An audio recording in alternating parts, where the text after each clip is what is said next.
100 milliards de fraudes alors qu'Enron était considérée comme l'entreprise la plus innovante des États-Unis et était dans le top 10 des plus grosses entreprises du continent. Cette vidéo vous livre 4 faits qui vont vous choquer sur le scandale d'Enron. Bonjour les tortues et bienvenue sur cette nouvelle vidéo de Top Tortue. Comme toujours, n'oubliez pas de mettre un pouce vers le haut, de commenter et de partager cette vidéo. Ça aide la chaîne à se faire connaître. N'oubliez pas également de vous abonner et de cliquer sur la cloche pour être prévenu lorsque je sors une nouvelle vidéo. C'est parti pour notre top 4 des folies d'Enron. La deuxième est complètement folle. 4. L'entreprise la plus innovante aux États-Unis. Enron est une entreprise du secteur de l'énergie, devenue la 7e plus grosse entreprise du monde en seulement 15 ans. L'entreprise avait monté un système de courtage et est devenue le symbole de la dérive des marchés financiers. Son activité était liée à d'importantes fraudes, donnant naissance au plus gros scandale financier de l'histoire. Enron fut créé en 1985 par Kenneth Lay qui avait pris la tête d'un petit distributeur de gaz en 1984. Alors âgé de 42 ans, Kenneth Lay avait des contrats partout. Il était très proche des Bush, du cabinet de conseil McKinsey et des gros patrons dans le milieu pétrolier. L'entreprise s'est rapidement développée aux États-Unis, puis en Europe 3 ans après sa création. Au début des années 1990, un ancien consultant de McKinsey rejoint Kenneth Lay afin de développer l'entreprise. Le business model de l'entreprise change afin d'offrir des produits dérivés à ses clients. L'entreprise développe des activités en lançant un site internet de transactions, une plateforme de négociation et des infrastructures toujours plus énormes. Il était aidé par le sénateur du Texas. Ils ont longtemps été considérés comme le modèle ultime de l'innovation et de la croissance des États-Unis. Leur chiffre d'affaires augmentait de 20% chaque année entre 1990 et 1999, dépassant la capitalisation boursière de 100 milliards de dollars en 1999. Le magazine Forbes a cerné à l'entreprise le prix de l'entreprise la plus innovante des États-Unis 6 années consécutives. Pour atteindre les sommets, l'entreprise a développé une culture d'entreprise très agressive. Les salariés devaient prendre des risques, ils devaient tout faire pour faire croître l'entreprise. Les meilleurs traders du monde, ainsi que des cadres issus des meilleures universités, étaient recrutés. Ils étaient extrêmement bien rémunérés afin qu'ils se donnent à fond par peur d'être virés. L'entreprise Enron était au sommet du monde lors de son ascension entre 1990 et 1999. La banque Goldman Sachs l'a qualifiée de Best of the Best. L'entreprise était énormément respectée et très médiatisée. Tout le marché financier se concentrait sur cette entreprise, vouée à devenir la plus grosse entreprise au monde. De plus, la bulle internet accélérait encore plus leur croissance. Mais toute cette euphorie et toute cette folie n'étaient que du vent. Un immense scandale financier éclate à la suite de révélations en 2001. 3. La faillite de la 7e plus grosse entreprise du monde. La faillite d'Enron s'est faite très rapidement. Nous vous présenterons ensuite les fraudes liées à ces activités. Le 14 août 2001, le PDG ancien de McKinsey quitte l'entreprise pour des raisons très douteuses. L'action de l'entreprise a baissé de 18% suite à son départ et beaucoup commençaient à douter de l'entreprise. En octobre 2001, Enron annonce sa première perte trimestrielle depuis 4 ans, ce qui commence à affoler les marchés financiers. L'entreprise avait fait une perte quelques mois après le départ d'un des piliers de la création de l'entreprise. De plus, cette perte n'était pas une petite somme. Le montant de la perte était de 620 millions de dollars. Pour la masquer et rassurer les actionnaires, les dirigeants indiquent que de gros investissements avaient été entrepris et que des licenciements avaient coûté extrêmement cher à l'entreprise. Enron avait aussi supprimé des activités comme la gestion de l'eau. Les marchés sont restés très inquiets et l'entreprise commence sa descente en enfer.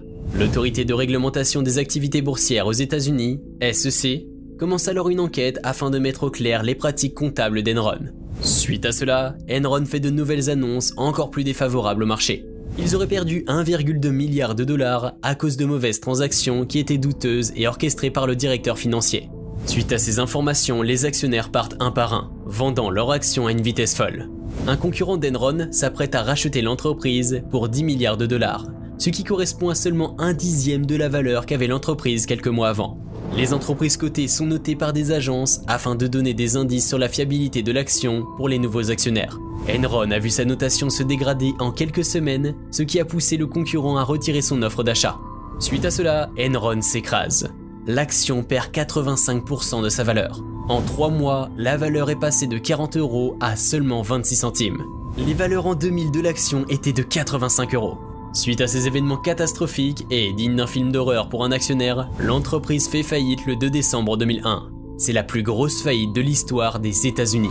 2. Le scandale d'une fraude de 100 milliards de dollars. Le scandale frauduleux d'Enron est le plus gros scandale financier du monde, représentant 100 milliards de dollars.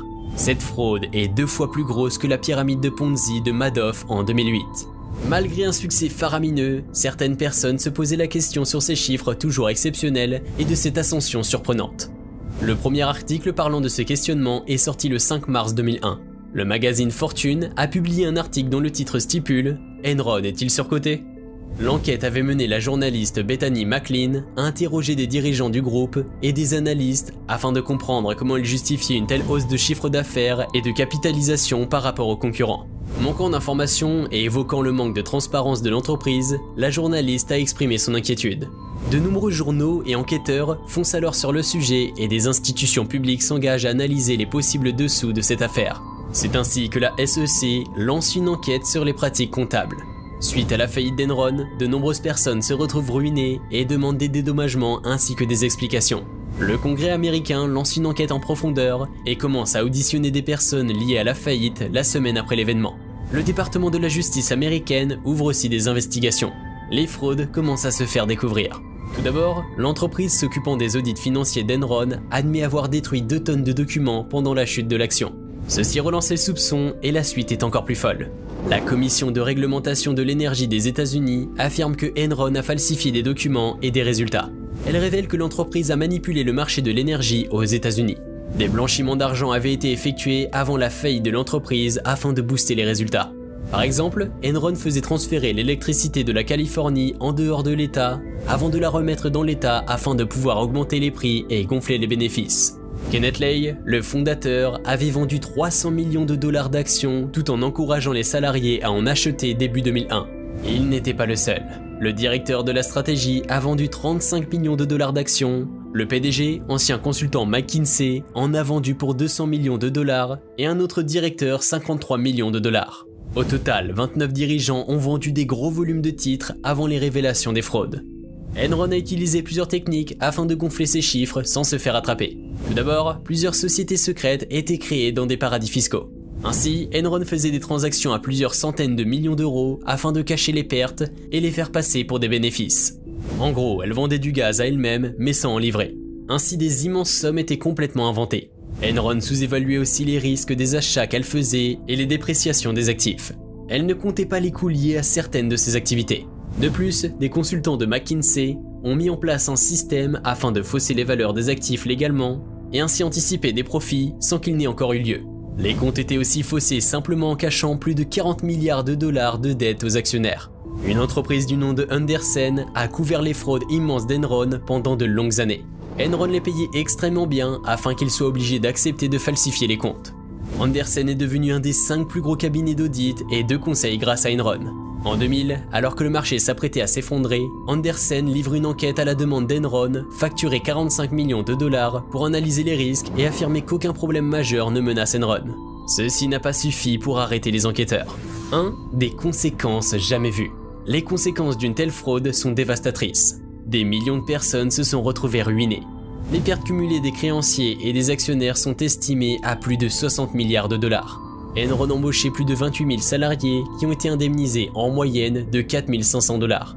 Mais un grand nombre d'entre eux avaient investi dans les actions comme l'encourageaient les dirigeants et se sont retrouvés ruinés face à la faillite. Ils auraient perdu la somme de 1,2 milliard de dollars d'épargne retraite et 40 000 d'entre eux ont vu partir en fumée leurs économies dans les fonds de pension placés en actions Enron. L'entreprise Andersen fut attaquée par les tribunaux et a vu sa réputation s'effondrer suite au scandale. Leurs clients sont partis chez les concurrents. La société finit par disparaître rapidement alors qu'elle était dans les 5 plus gros cabinets de conseil et audit des États-Unis. Plusieurs dirigeants d'Enron sont jugés pour escroquerie, complotisme et déclarations mensongères. Au total, 15 dirigeants sont inculpés.